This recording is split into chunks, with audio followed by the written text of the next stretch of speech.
दोस्तों, एक बार फिर से बिहार की सियासत में हलचल मच गई है और इस बार खबर इतनी बड़ी है कि इसे सुनकर हर कोई हैरान रह जाएगा। जी हाँ, बिहार की राजनीति में एक बार फिर से तूफान उठने वाला है, क्योंकि जिस कानून को नीतीश कुमार अपनी सरकार की सबसे बड़ी उपलब्धि बताकर जनता के सामने गर्व से पेश करते थे, वही कानून अब खत्म होने की कगार पर खड़ा है। यह कानून और कोई नहीं बल्कि शराबबंदी का कानून है। जी हाँ दोस्तों, आप सभी को अच्छे से याद होगा कि साल 2016 में जब नीतीश कुमार ने पूरे बिहार में शराब पर पूरी तरह से प्रतिबंध लगाने का ऐलान किया था, तब इसे एक ऐतिहासिक और क्रांतिकारी फैसला बताया गया था। उस समय नीतीश कुमार ने बड़े गर्व के साथ कहा था कि यह फैसला महिलाओं की मांग और समाज की भलाई को ध्यान में रखकर लिया गया है, ताकि बिहार को नशे की लत से मुक्त किया जा सके और समाज में सुधार लाया जा सके। लेकिन अब उसी नीतीश कुमार को अपना यह सबसे बड़ा फैसला पलटना पड़ रहा है। सनसनीखेज खबर की पूरी जानकारी हम आपको इस वीडियो में विस्तार से बताने जा रहे हैं। तो दोस्तों, हमारी आपसे गुजारिश है कि इस वीडियो को शुरू से लेकर अंत तक जरूर देखें, और अगर आपको बिहार की इस बीडीडी सियासी हलचल के बारे में हर अपडेट सबसे पहले चाहिए तो हमारे चैनल को अभी सब्सक्राइब कर लें। साथ ही अपनी राय कमेंट बॉक्स में जरूर साझा करें, खासकर यह कि क्या आप चाहते हैं कि बिहार में शराबबंदी खत्म हो या नहीं। दोस्तों, अब आते हैं इस बीडीडी खबर की असल वजह पर। हमारे गुप्त सूत्रों से मिली ताजा और पक्की जानकारी के मुताबिक बीती रात पटना में मुख्यमंत्री नीतीश कुमार ने अपने मंत्रिमंडल के कुछ सबसे भरोसेमंद और वरिष्ठ नेताओं के साथ साथ बिहार के टॉप अधिकारियों के साथ एक बेहद गोपनीय और हाई लेवल बैठक की। यह बैठक इतनी महत्वपूर्ण थी कि इसे रात के 11 बजे शुरू किया गया और आधी रात तक यह चर्चा चलती रही। इस बैठक का मुख्य एजेंडा था शराबबंदी कानून को लेकर विचार विमर्श करना। जी हाँ, सूत्रों के हवाले से पता चला है कि इस बैठक में शराबबंदी कानून को पूरी तरह से खत्म करने के प्रस्ताव पर गंभीरता से विचार विमर्श किया गया। इतना ही नहीं, इस बैठक में मौजूद नेताओं और अधिकारियों के बीच इस बात पर सहमति बनती नजर आई कि बिहार में शराबबंदी का यह अध्याय अब जल्द ही समाप्त होने वाला है। सूत्रों का यह भी कहना है कि बहुत जल्द, शायद अगले कुछ हफ्तों में, इस फैसले को आधिकारिक रूप से लागू करने की घोषणा हो सकती है। अब आपके मन में यह सवाल जरूर उठ रहा होगा कि आखिर नीतीश कुमार को अपने ही बनाए इस कानून को खत्म करने की जरूरत क्यों पीडीडी रही है। तो दोस्तों, इसका जवाब है सियासी दबाव और बदलते हालात। सबसे पहले बात करते हैं विपक्ष के दबाव की। बिहार में विपक्ष के नेता, खासकर तेजस्वी यादव, पिछले कई सालों से नीतीश कुमार पर शराबबंदी कानून को लेकर लगातार हमलावर रहे हैं। तेजस्वी यादव हर चुनावी सभा और हर जनसभा में खुलकर कहते हैं कि बिहार में शराबबंदी सिर्फ कागजों पर है, हकीकत में शराब पूरे बिहार में खुलेआम बिक रही है। उनका कहना है कि इस कानून की आत्ह में भ्रष्टाचार का एक बड़ा तंत्र खड़ा हो गया है, जिसके कारण लाखों परिवार बर्बादी के कगार पर पहुंच गए हैं। पुलिस और प्रशासन के कुछ लोग इस कानून का गलत फायदा उठा रहे हैं और इससे सरकार की छवि को भारी नुकसान हो रहा है।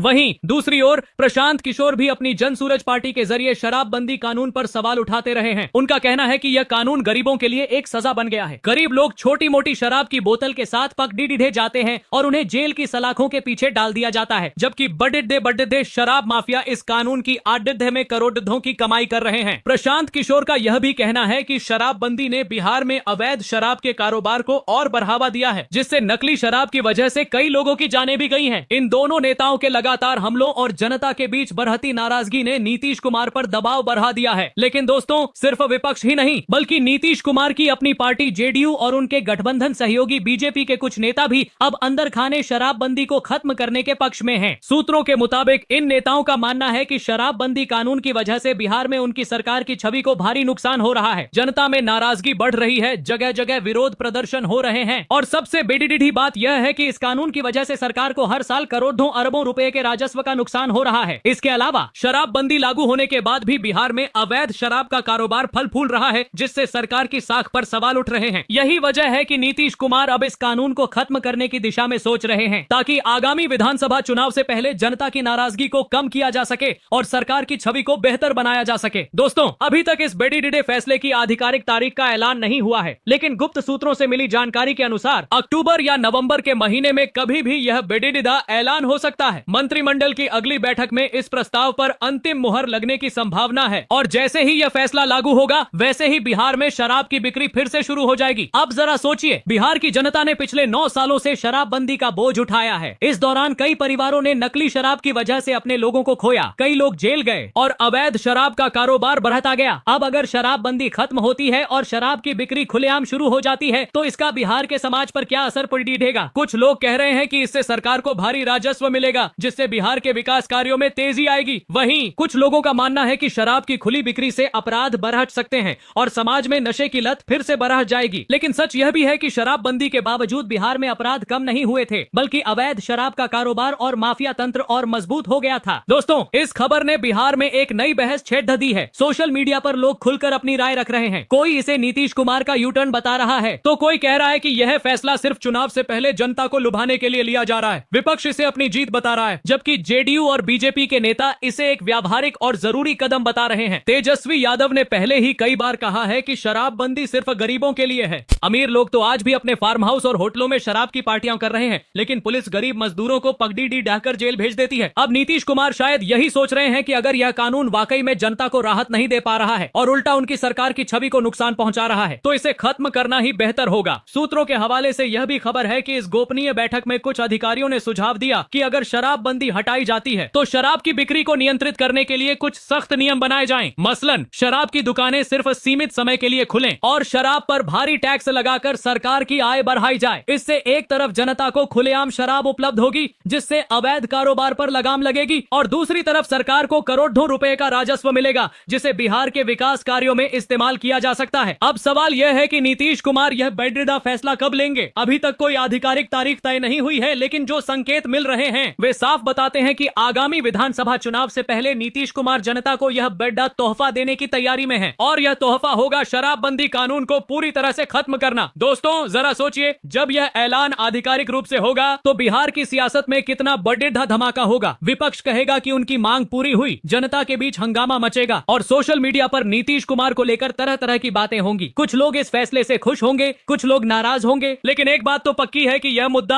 आगामी विधानसभा चुनाव का सबसे बड़ा मुद्दा बन जाएगा। तो दोस्तों, यह थी बिहार से आई अब तक की सबसे बड़ी खबर। गुप्त सूत्रों से मिली पक्की जानकारी के मुताबिक नीतीश कुमार ने शराबबंदी कानून को खत्म करने की दिशा में बड़ा कदम उठा लिया है। मंत्रिमंडल के साथ इस पर लंबी चर्चा हो चुकी है और अब बस आधिकारिक ऐलान का इंतजार है। यह फैसला कब और कैसे लागू होगा, यह देखना अभी बाकी है, लेकिन इतना तय है कि बिहार की सियासत में यह एक बड़ा टर्निंग पॉइंट साबित होने वाला है। तो दोस्तों, अगर आप इस बड़ी खबर और बिहार की सियासत से जुड़ी हर अपडेट सबसे पहले पाना चाहते हैं तो हमारे चैनल को अभी सब्सक्राइब करें। साथ ही नीचे कमेंट बॉक्स में अपनी राय जरूर बताएं। क्या आपको लगता है कि शराबबंदी खत्म करना सही फैसला है या इसे जारी रखना चाहिए? और हाँ, इस वीडियो को अपने दोस्तों और परिवार के साथ शेयर करना न भूलें, ताकि बिहार की इस बड़ी खबर की जानकारी हर किसी तक पहुंचे। हम आपके लिए ऐसी ही ताजा और सटीक खबरें लाते रहेंगे। तब तक के लिए धन्यवाद और जय हिंद।